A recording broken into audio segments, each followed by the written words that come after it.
L'argent, c'est bien, mais à la fin de la journée, si t'es pas capable de te regarder dans un miroir, ou même si t'es pas capable de pouvoir être un exemple pour les gens qui sont autour de toi, ça n'a pas réellement de sens, tu vois. Par exemple, mon père, lorsqu'il parle de moi, ses collègues me connaissent. Et lorsqu'il parle de moi, c'est ah ouais, ton fils, il rigole pas, il dit ce qu'il pense, ah ouais, il a pas peur, avec le gouvernement, j'ai vu l'affaire, il a raccroché, il se laisse pas faire, oh là là, tu l'as bien élevé, tu l'as.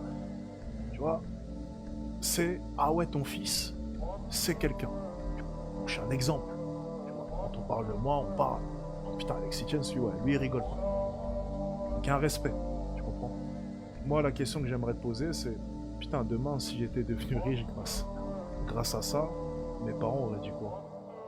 Tu vois ce que je veux dire? Je pense vraiment que ma mère, elle aurait été fière de moi.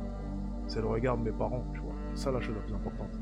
Et savoir que je gagne ma vie en faisant ça, j'aurais même pas pu regarder mon père dans les yeux, tu vois.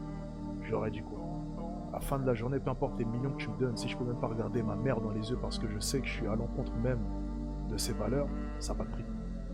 Je préfère que tu me donnes 5 000 € par mois, que je sois avocat, que je fasse un métier classique, mais que je puisse regarder ma mère dans les yeux. Et ce jeu d'OFM, tu vois, moi j'ai failli tomber dedans. Heureusement, je suis tombé dedans pendant quelques semaines, ça me suis réveillé, et puis je me suis dit, mais pourquoi est-ce que je fais ça, tu vois, genre, à quoi bon, je gagne déjà super bien ma vie.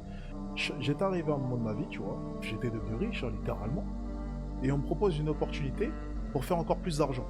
Je prends cette opportunité et je vois que je commence à faire de l'argent, et c'était d'ailleurs au tout début.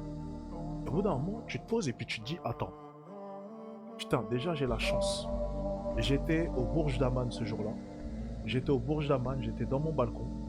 J'étais comme ça devant la vue, je me suis posé, je me suis dit, mec, j'ai tout ça. Je peux acheter ce que je veux, je peux me faire plaisir, j'ai une chance d'être là. Et je veux tellement plus que je suis prêt à faire ce genre de choses pour ajouter 30, 40, 50, même un zéro en plus, deux zéros en plus sur ce que je gagne déjà. Je me dis, mais à quel point est-ce que l'argent est rentré dans ma tête pour que je me dise, je veux tellement plus que je suis prêt à faire ça. Et ensuite, j'ai pensé à autre chose. Je me suis dit, si je tombe dans ça, tout ce que j'ai construit, la manière dont j'ai obtenu mon argent sera sali par cette seule action. Je vous explique. Demain, tu deviens riche. T'as trimé, t'as créé des sociétés, t'as fait ce que tu veux. Tu tombes dans le trafic de drogue et tu te mets à vendre de la drogue. Même si t'as gagné juste 10 000 €, 20 000 € par mois, je te jure que les gens prendront cette information pour dire que tout ce que tu as accompli a été fait grâce à la drogue. Ils vont décrédibiliser tout ce que tu as pu construire.